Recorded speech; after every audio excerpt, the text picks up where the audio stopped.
अंतरिक्ष में गई सास बहू। मम्मी, आप इतनी अच्छी एस्ट्रोनॉट हो, फिर ये अर्ली रिटायरमेंट क्यों? क्योंकि बचपन से मेरा बस एक ही सपना था, जिसके लिए मैंने लाइफ में बहुत कुछ खोया और छोड़ा। लेकिन अब इस अर्ली रिटायरमेंट के जरिए मैं बस तुम दोनों के साथ और पास रहकर बिना किसी हड़बड़ी की जिंदगी जीना चाहती हूँ।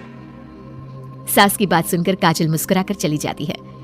उसी शाम ऑफिस से घर वापस आकर अजय अपनी मम्मी के पास बैठता है। मम्मी, क्या हमारी स्पेस ऑर्गेनाइजेशन कोई नया स्पेस मिशन प्लान कर रही है? क्या मिशन है, बताओ ना मम्मी। हे भगवान, शरीर इतना बड़ा हो गया लेकिन दिमाग आज भी बच्चों से गया गुजरा है।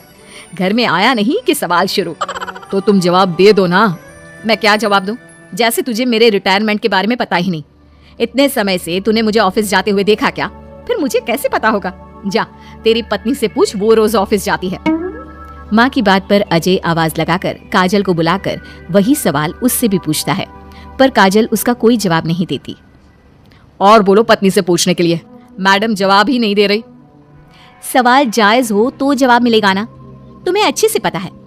कॉन्फिडेंशियलिटी रूल्स के चलते हम किसी से भी ऑर्गेनाइजेशन और मिशन से रिलेटेड कोई बात नहीं कर सकते। वो तो पता है, लेकिन मुझसे भी छुपाने का मतलब समझ में नहीं आया। वो मम्मी, रिटायरमेंट एप्लीकेशन के बाद से आपने ऑफिस भी आना बंद कर दिया। सबको लगा कि अब आप इंटरेस्टेड नहीं होगी, इसलिए इन्फॉर्म नहीं किया। क्या तुम भी इस मिशन का हिस्सा हो?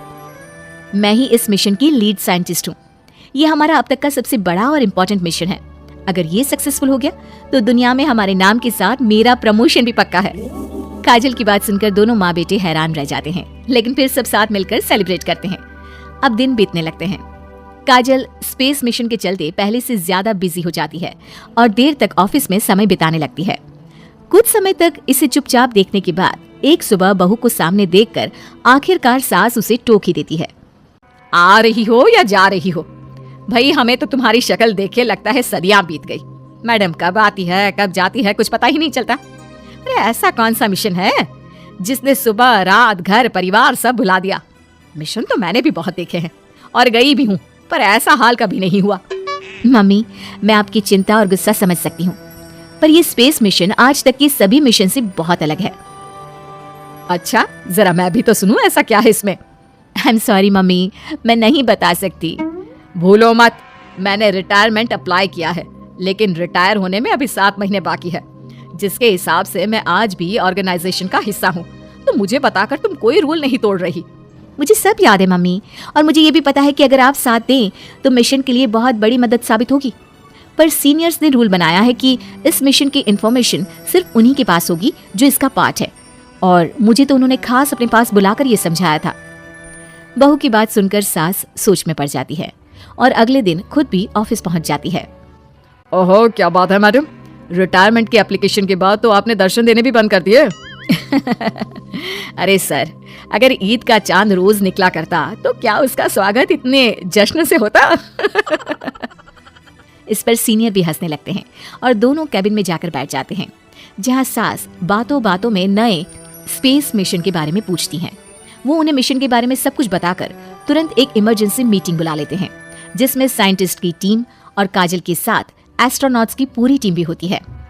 तो ये है हमारी टीम, जो सब कुछ भूल कर दिन रात इसी मिशन पर काम कर रही है। अगर आप भी हमें ज्वाइन कर ले तो सोने पर सुहागा हो जाएगा। अगर आप मुझे टीम में चाहते थे तो पहले कांटेक्ट क्यों नहीं किया? आपने स्पेस में ना जाने के फैसले के साथ डेस्क जॉब का भी इनकार कर दिया और अर्ली रिटायरमेंट के लिए अप्लाई कर दिया, और फिर पिछले 1 महीने में किसी के साथ कोई कांटेक्ट भी नहीं हुआ। इसलिए हमने सोचा शायद अब आप ब्रेक लेकर इस सब से दूर रहना चाहती हो, और इसीलिए किसी ने आपको परेशान करना सही नहीं समझा। बात तो आपकी सही है, फिर भी एक सुझाव देना चाहूंगी। ये जो आप कर रहे हो ना, ये मिशन नहीं, साफ सुसाइड है। एक साथ इतने सारे लोगों को स्पेस में 6 महीने रहने के लिए भेजना आसान काम नहीं है, और ये बात मुझे आपको समझाने की जरूरत नहीं होनी चाहिए। हमें सारे कॉन्सिक्वेंसेस, स्पेस नेचर, मिशन की मुश्किल सबका पता है, और ऐसा करने वाले हम पहले नहीं हैं। इसलिए ये भी साबित है कि काम हो सकता है। आप सिर्फ एक एक्सपेरिमेंट के लिए इतने सारे लोगों की जान और मेहनत को दांव पर लगाना चाहते हो, जिसमें सक्सेस रेट भी मुश्किल से 1% है। बहुत देर तक इन्हीं सब बातों पर बहस चलने और काजल की सास उर्फ ऑर्गेनाइजेशन की सबसे एक्सपीरियंस्ड एस्ट्रोनॉट को बहुत देर समझाने के बाद भी जब वो राजी नहीं होती, तो ऑर्गेनाइजेशन के सीनियर्स को उन्हें घर वापस भेजना पड़ता है। लेकिन उसी के बाद से न चाहते हुए भी सास मिशन के बारे में सोचना बंद नहीं कर पाती। इसी तरह एक हफ्ता बीत जाता है। माँ, जब घर में बैठकर भी मिशन के बारे में ही सोचना है तो इससे अच्छा है कि वहां जाकर इस सोच के जरिए उनकी मदद ही कर दो। उन्हें ऑफिस में नहीं, स्पेस में जाने के लिए मेरी जरूरत है। वो चाहते हैं कि मैं हेड एस्ट्रोनॉट बनकर बाकी सबके साथ स्पेस में जाऊं। वाओ, रिटायरमेंट से पहले आखिरी असाइनमेंट की तरह इससे अच्छा और क्या हो सकता है। माँ, आपको हाँ बोल देना चाहिए। उस टीम में एक मेंबर काजल भी है। अगर हम दोनों ही चले जाएंगे तो तुम अकेले कैसे रहोगे? वहां से जिंदा वापस आने की कोई गारंटी नहीं बेटा। अब भी हमें भेजना चाहते हो क्या? जिस दिन से आपको पहली बार स्पेस में जाते देखा है, तभी से ये डर और पॉजिटिविटी दोनों साथ लेकर जीना सीख गया हूं। आप जाओ माँ, मुझे पूरा भरोसा है आप दोनों वापस भी आओगे और देश के साथ मेरा नाम भी रोशन करोगे। बेटी की बात सुनकर माँ के अंदर हिम्मत आती है और वो एक बार फिर स्पेस ऑर्गेनाइजेशन पहुंच जाती है, जहां उसके फैसले से सब बहुत खुश होते हैं और स्पेस मिशन की तैयारी पहले से ज्यादा जोश में शुरू हो जाती है। कुछ ही समय बाद दोनों सास बहू स्पेस में पहुंच जाती हैं। आखिरकार आज मेरी साइंटिस्ट बहू एस्ट्रोनॉट भी बन गई। सिर्फ स्पेस सूट पहन लेने से कोई एस्ट्रोनॉट नहीं बन जाता। मैं साइंटिस्ट हूँ और उसी में खुश हूँ।